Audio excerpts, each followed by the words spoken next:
guys for coming out. So I wanted to kind of share a little bit about directed discovery. As Matt said earlier, one of the best ways to learn something is to present on it. Directed discovery is something that we've been doing on my current project. And going through this, it reminded me a ton of things that I probably need to be doing that I haven't been doing in a while. Directed discovery is, as you can see there, is understood by myself. Nate Walkinshaw, who was kind of my VP, he's moving to Plural site now, but he kind of gathered a bunch of these ideas and put them in and named it directed discovery. You'll probably recognize some of these kind of strategies or ideas from other places as well. So anyway, I wanted to recognize who is coming from. So I tried all day today to get this presentation together, and I've got my slides and they're okay. I tried to come up with a script for like a lecture format, and it just wasn't happening. So at this point, I found it difficult to lecture about directed discovery.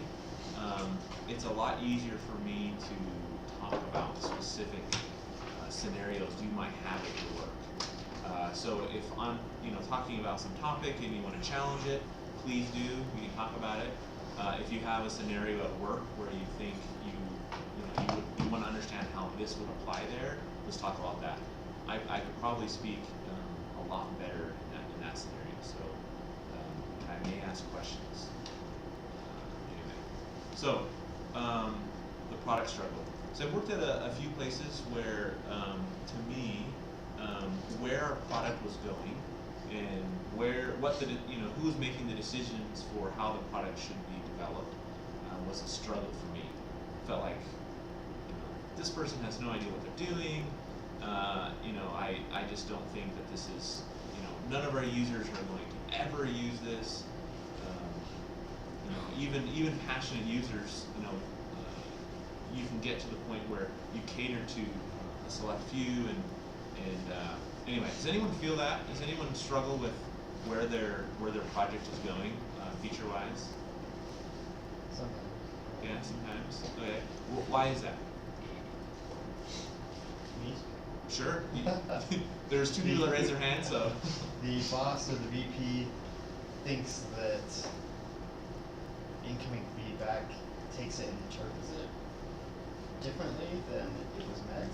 Yeah. So all of a sudden something that wasn't a priority becomes a priority, or a feature that seemed important gets put on the to-do list and it isn't really.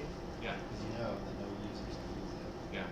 You death marked to the feature that not only will now be a pain to maintain, but no user cares about it. Now, directed discovery will not be a solution for everyone in every project, right? Like, there are some projects where you do have a clear path of this is what we need to build. We don't need to have this discovery process. And then other places, you won't be able to share that power of direction. That someone's just going to hold on to it, and so you may not be able to do that there as well. And again, this isn't like this perfect process either. So there's definitely things that, in other words, this isn't the only solution, but I feel like it answers this desire and need that we have as developers to want our product to succeed and to go somewhere. It's amazing when all of a sudden your product blows up, people are using it, people come up to you and say, oh yeah, I use your app. I mean, that to me is pretty rewarding. So part of the product struggle that I have, you're led by a visionary that is delusional. Sometimes that's me. That's not just to blame the person, mandating a feature. Sometimes that's me. Sometimes I'm just like, dude, we have to have this feature, and something down the road convinces me later that I had no clue what I was talking about.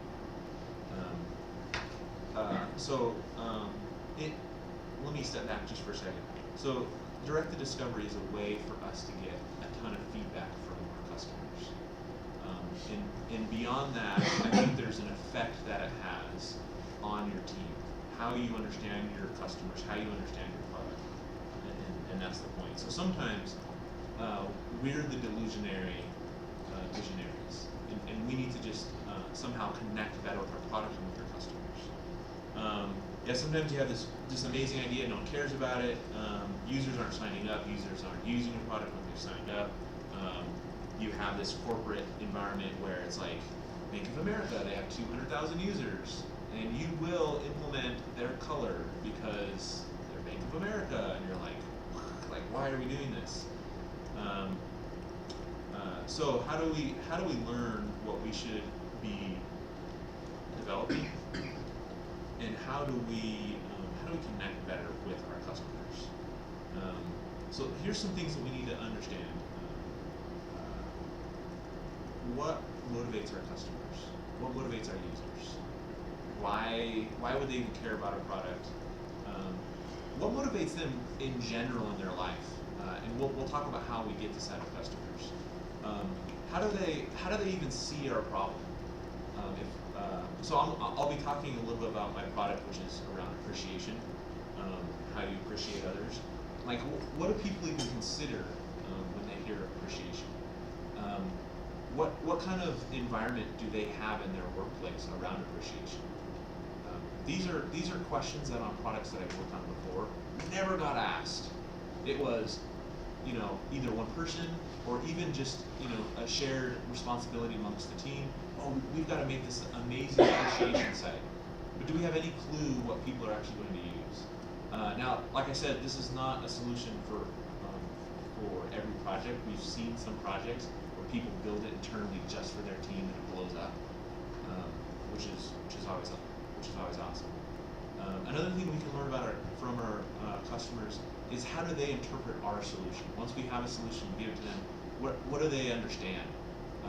If you've ever seen a loved one that is not very tech savvy use your tech, you're like, I never would have hit that button that way. Like, that is really weird. Or they come up with how they would use it in their life. It's totally different than the intended purpose. What's important is not, oh, my users want to use my app for this. You can ask the question, why do they want to use my app that way? We'll get into that a little bit more. And are they resolved enough to actually buy my product? Does this, if we get all this feedback and we build them what they want, and then they don't use it, how do we find out why they don't use it? And not just why, but some context for us that we can come up with a solution that we can use. So what do we get out of it? This empathy may not be the best word, but there's this connection that you can have with your customer. You're just like, I get them. I understand now why my amazing idea before is just total crap. There was a feature, my boss said, hey George, we should have a weekly digest email telling people of all this activity. I was like, Gil, that is like the worst idea. That is so dumb. We should not do that. I was 100% convinced not to do that. The second it comes out of like 10 of my customers, guess who leaves in the weekly digest? This guy. And I'm totally on board with it. I get it now. And I want to go do that feature.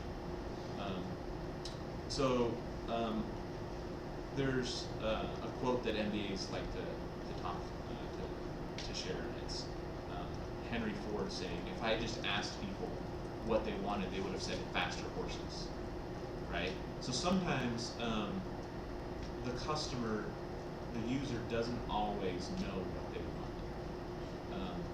So with directed discovery, you can absolutely come up with so when you understand kind of the reasonings behind what they want, you should come up with some ideas on alternate ways to solve their problem. And then to go out and see in a cheap and easy way, fast way, if your idea is going to solve this problem they didn't know about. Questions so far? I don't expect you to have questions, but I've been talking a lot, so. Okay, is this resonating with anybody? Wait, Am I making sense? I might know a couple people you're talking about when you say visionaries. Joanne. No naming anything. No naming names. No, honestly, when I said the delusional visionary, that has been me as many times as it has been my controlling thoughts, right? Because we all have this perception of what we think is with our customers, and until you encounter 15 of your customers saying it, it just won't get there. So let me talk a little bit about Grazie, and I have a video, but I may not do video. So Grazie is a program. It's for small businesses that want to thank employees want to thank each other. And there's also some interactions between parts. Anyway, so I'll have some use cases there.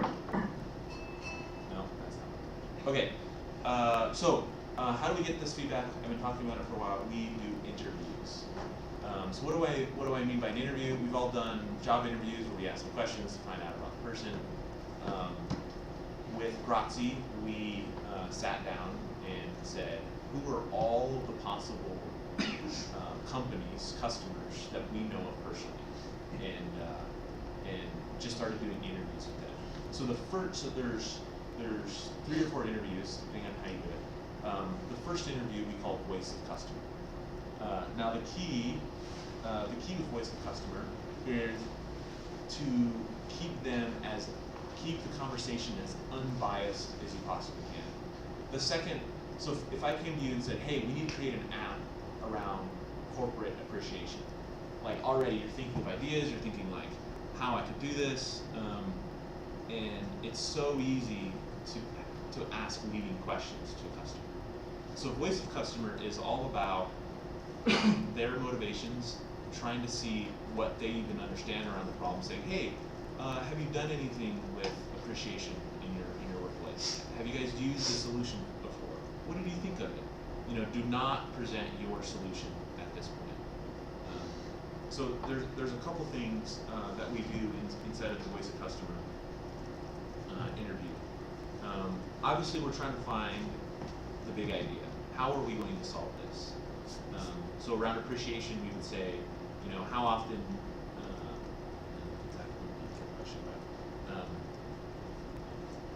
Trying to nail down what they think about the problem, what they would see as a solution, understanding what they're currently using, what their current situation is. This also, you start to ask questions that could help you understand what's your business strategy here. There's also one specific type of interview that you can do, and that's a persona interview. This is really, really small. So I'm going to explain it a little bit here. So what we did is we identified potentially like who would be the people inside of an organization that would care about appreciation. So we had VP of HR, we had several different types of managers, technical and non-technical, and then the recipients would just be regular employees, the majority of our users. So we identified them and we gave them names and we gave them faces, okay? And we interviewed them to understand, so taking Karen here, we know she's 42 years old, she's married, she's very active in the HR community, she goes to a couple conferences, that's your top left corner. And then on the right corner, we want to understand how they use technology. Are we, the people that we're targeting, are they Snapchatters or are they on Facebook for the first time? And why do they get on those sites? These two, short-term motivations and long-term goals, specifically with Karen, with our Karens, we wanted to understand with an appreciation program, is she looking to stay at this job for 5 years? Is she looking for 1 year? Is she looking to make a name for herself by implementing some big program? All of this comes into play as we start thinking about features. So when we are talking about features on Grazie, we do not say VP of HR. We just say Karen. So everyone says Karen, Ryan, Richard all day long. It creates a foundation in the team to really personalize the solution. I think where Nate got this he did something similar to this when he was on a doing emergency, what's the word? What's that? Paramedic. Yeah, paramedic, thanks, Sheila. So they would do something like this. They had like just a couple seconds to figure out who is this person, so that they can understand potentially how they can take care of them. So same idea. How do we take care of these people inside of our app? In retrospect, as much as we talk about these people on my team, something kind of interesting happened.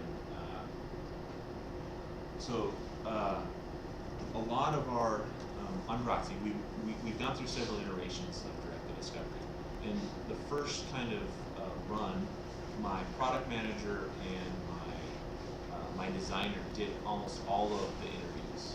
So they went and did all the interviews. They felt like they had a really solid design and what they wanted to go forward with, and they felt like they really understood their customers.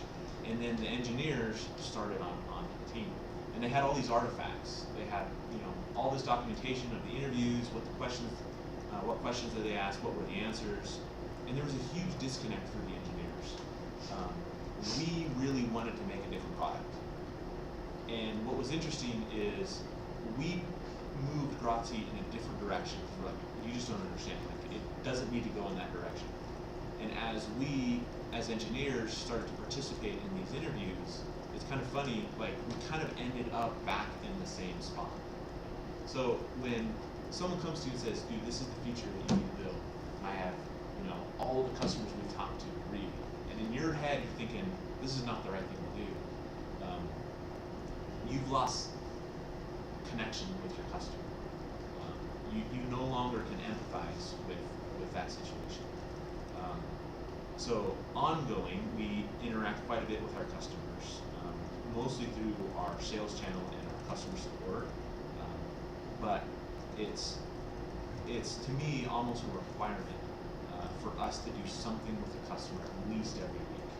So we've gone through these periods of doing lots of customer interviews, and then we have all these features we need to build, and we start to build those, and that takes like a month. And at the end of the month, we've taken so long to like connect with our customers that we've kind of forgotten what we need to do to apply. And so keeping that contact with your customer is so important. What do you guys think? What would be so here's this persona interview has nothing to do with the problem or the solution. This is just getting to know your customer. Do you guys see this as helpful, or do you see this as a waste? And honest answers, because I thought it was a waste at the beginning. It does seem like overkill. For sure, right? And I agree with that. And I have my own experience with this under the same technique under a name. And when we implemented it at the company, I felt it was a huge waste of time, because I thought I knew my customers. But what I didn't realize was I didn't know my customers. I thought I knew my customers' needs, which is not the same as knowing the customer.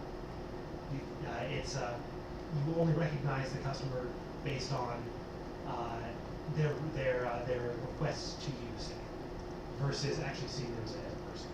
And so it does take a while to get over the idea that this information looks useless directly to you, but you'll have the context for it later.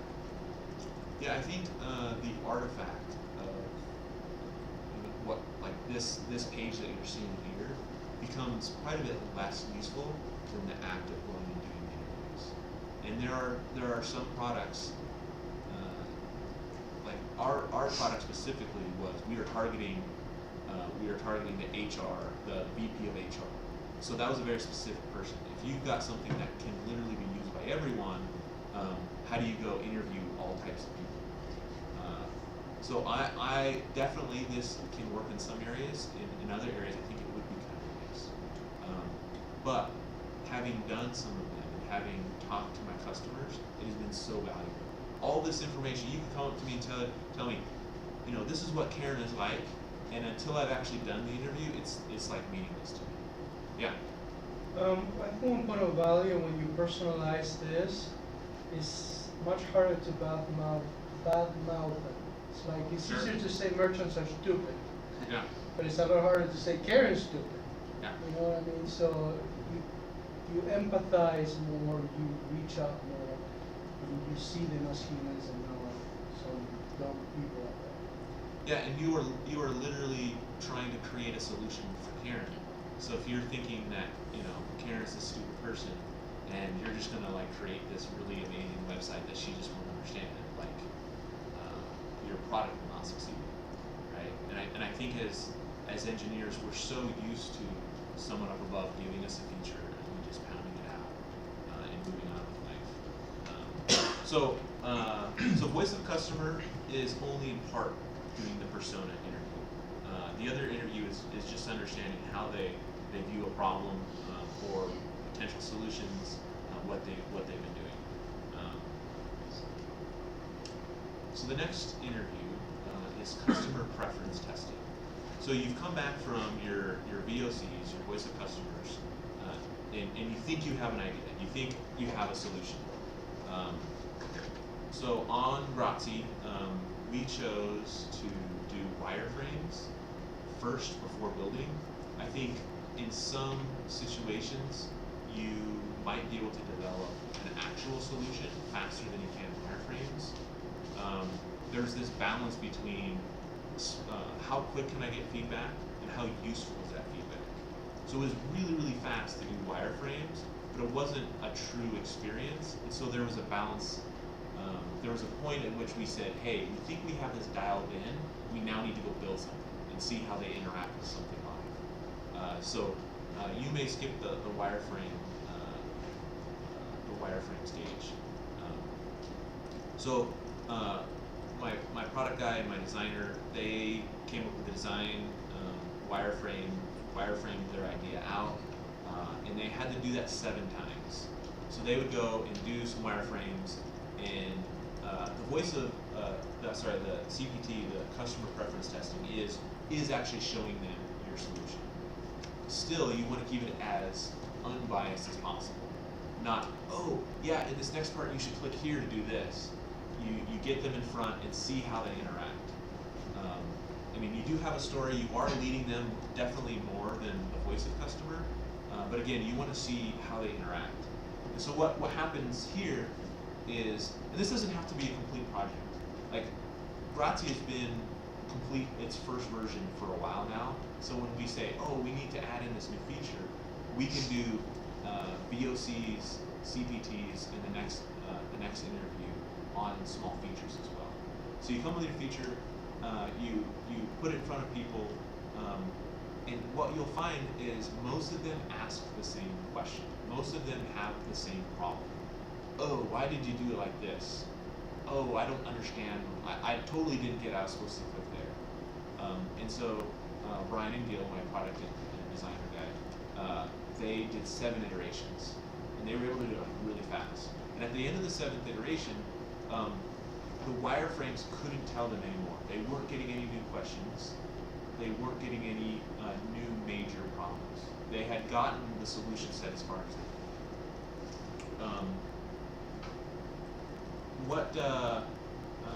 What feasibility is there for you guys to do something like this in one place? It's a little bit harder when you have something that's established in the user base. Yeah. Because a lot of times your development process is already on track to do whatever it is that you have set out to do. Yeah. Whereas I feel like doing something like this is more reflective of the product. Yeah. So it's hard to, I would say that it's hard to even get to this point with something that's already established. You also have to buy into taking the long route, right? Because, I don't know, work at our startup is really fast paced. Because we all feel like our core product isn't where it needs to be for us to be doing. We feel like there's obvious issues with the products. But for us to take the time to do something like this, you know, at least currently, right now, it would feel like we could do it. You know what I mean? Sure. So you asked, or there's 2 points that I want to make to your comments. So I so this is the first project I've done direct discovery on, and it was a greenfield project. So the way I understand it, the way I talk about it, absolutely is like this is the way I would do a greenfield project where I have this kind of control. Do I think you could do the same thing on an existing product in a different way? Absolutely. Would that work for your project? I don't know. You can do these interviews on features that you already have. So again, these interviews aren't to discover, do you like this? Do not. Do you understand it? Do not. It's all the things that happen that you can ask further questions to that you never even understood. I think that's where the comment of this would slow us down. We need to do some work. As an engineer, if I don't ship something at least every couple of days, I get depressed. I get like anxious. There's been times on Team Grazie where it's been like I'm like starting to rock in my chair. Like I need to go do something, but I guarantee you this is faster. Building the wrong thing or building something slightly right is the worst thing you can do. Oh, my user, hey, we just shipped this feature and it actually increased our usage by like 5%. That must have been a good feature, right? What if your customer's interpretation of that is so wildly different than what you had imagined that actually going and talking to them would have revealed, wow, we shouldn't even be going down this path. And you guys could be totally spot on. Maybe like your customer base is yourself. So again, this totally may not work for you, but as an engineer that likes to ship, that has like some anxiety when I haven't shipped something in a couple days, this is still, at the end of the day, so much faster. Because again, I'm that delusional visionary. We all are. Dude, this is an amazing feature. And, like the customers don't even care about it. I think you're totally valid in saying that, like, I should do more work, right? What do you guys think? I'm the devil's advocate. Oh, sorry. No, I was just gonna say that I think this helps you, especially when you are in somewhat of a green field or you're trying to. In other words, there are not a whole lot of competitors. In the industry that I'm in, we are playing catch up with 2 or 3 big boys. And the problem is that all our customers, they all use all of them. It's not like they might like this better than use this one. They all run the same thing through all of them. And they see which one does it faster and which one gives you acceptance.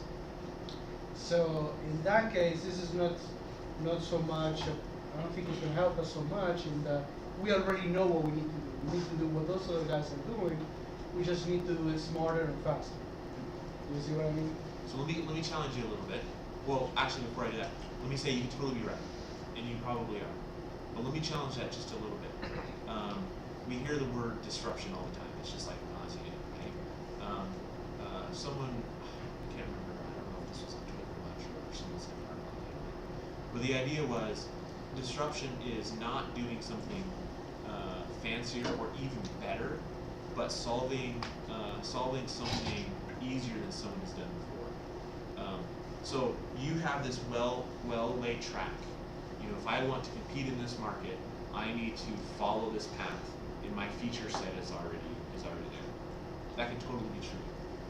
Could there be an understanding of your customer that your competitors have not seen yet? Could you potentially find something out so amazing about your customer that no one else has, that yes, maybe you don't make the same product, maybe you don't compete with these other people, maybe there is a green field right there to be had.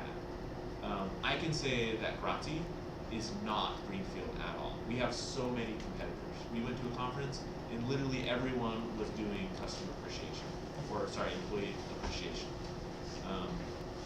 So I both affirm and deny your statement. I think if anything, there could be small differentiators that you guys could find by being in front of your customer. I don't know. So kind of just going off of that, I used to work in a business consulting office, and the big mantra they were touting was finding your niche market, just finding like maybe it's a product that mass market, but then finding just a niche situation and finding a smaller group of people and then just catering specifically to that smaller group. Yes, absolutely. Something like that could happen. You know, like what is your industry? What is your product? We do financing for certain types of stores, like you buy a couch, you buy a mattress, you buy Okay. a car, so there's progressive, which is for retailers. There's 2 or 3 that are a little bit smaller, but still really big. And in my case, everybody uses all of them. Yeah. It's not like you like this one better and I'm gonna try. They're gonna try one and then they might have preferences, right? Yeah. They're gonna try the first one, then they're gonna try the second one, then they're gonna try the third one, and whoever gives you acceptance first, that's the one they go with. So do this. Next time you have a side project, next time you're working on something greenfield, something that's kind of small, try doing this a little bit, and because I obviously know not 1,000th of what your industry is, and so there's probably no way that I could come up with how this would specifically work when you're saying that it probably doesn't. But you probably could. But no, let me make sure that I explain myself right, that we can do it better and we can do it smarter, and the differentiator in our case is customer service, how personalized we are with interacting with them. That's the differentiator between a big boy and you, right? Yeah. And how faster can you give them an answer? How little of the things that everybody's asking, how little can you ask so they make it easier? There's a whole lot of things we can do to change the experience. But what I'm trying to say is some of the features that the big ones have, we don't have. Yeah. And some of them, they will say, I'm not going to do business with you until you have A, B, and C. Sure. So that's why I'm saying it's not so much about figuring out, okay, what are the features we want to have, and think, ethereally about what we need. Those are very clear. How we're going to execute and how we're going to make them work better, that's where. So on your and Matt is gonna have like these shoulders that are just like I already did. yeah, with your customer experience you could do this. Maybe like how you actually offer loans and how you get it there, that's a fixed feature set. With Grazi, it was how do I break down barriers between management and employee, but how I give a gift card, like I have to do it exactly how everyone else does it. Like there is no variation for me in how I do gift cards. It is horrible. But how I break down those barriers or how I do customer service could be done this way. Yeah, I had a question, sort of a leading question for you about, you're saying that the differentiator between you and the big guys is that you offer faster turnaround, better customer service, essentially. Yeah, internally how smart we are in giving money out. Okay, so how do you know that that is actually differentiated between you and the big guys? Because the merchants tell us directly. Okay, so you have already done this process? Oh, that's not us directly involved, but the good thing about our company is all our partners, they travel the country and they're sales reps, so they talk directly with each other. Right. So this is the agile sort of a mantra where you take what works for you and leave what you don't. So maybe you don't need the whole interview process, but you use what your salespeople have told you directly from your merchants, and you build a dossier of your customer base. So you're already doing the interview process. It sounds like you're just not doing it in that same name, but you're getting all the data. So you have all the pieces of this together already, and you can just now use them in different programs. Yeah, it's well, I guess in the one we're saying is we are not directly involved. We are directly involved with our own team, like our agents, the people that talk to the customers directly. We do that. We sit down with them, spend hours, seeing them do their work and figure it out. Whatever it is. Yeah, But so not so much with the actual customers on the other end of the country. So we, so my team, we do a lot of direct customer interaction, and we're kind of like my division is the research and development arm of OC Tanner. So in OC Tanner, they have their much larger products that have been around for a long time, and because of our success, that product and those engineers were like, oh, we want to get in front of customers too, right? And it totally didn't work for them. And part of that was they weren't willing to relinquish control to their engineers. They didn't trust their engineers.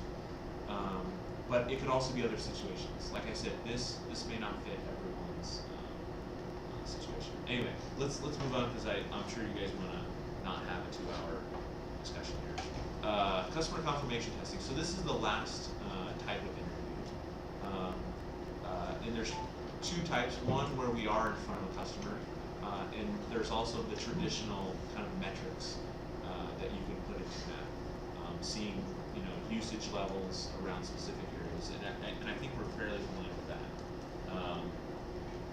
Januaray is right in the middle. So for us to confirm, so we've gathered information, we've shown it in some form to some of our customers, and now we want to see if this actually sticks. At the conferences, what we were trying to figure out was specifically the changes that we've made, will this get people to sign up? And we learned a ton at the conference. But yeah, another way of doing this is, so there's kind of CCTs, or customer confirmation testing. There's kind of 2 sides to it. There's the soft, touchy-feely, like, did you like it? Did it solve what you wanted? And then there's the more data-driven, did you buy it? Did your usage go up? Did you? And I think both of those are valuable in different ways. Understanding that. Our team, I think, grew quite a bit because it was like days on end of nothing but being in front of a customer. Fairly uncomfortable for most of the engineers. But what was really cool is we had some customers come up. So we don't cater to anyone over 500 employees, and there were people coming up to us and like, I have 20,000 employees. We're like, sorry, we can't help you. Like, no, I want to sign up for your product, and we're like, no, not gonna let you. And like a salesperson on your team would have been like, well, how can we make this work for you? And I'm gonna go back to my engineers and tell them they must do this. Anyway, Salespeople don't do that. freaking salespeople. So as much as I talked about, so I've talked a lot about getting customer feedback to understand where they're coming from, their context, et cetera, et cetera. I haven't said that we always simply do what the customer asks.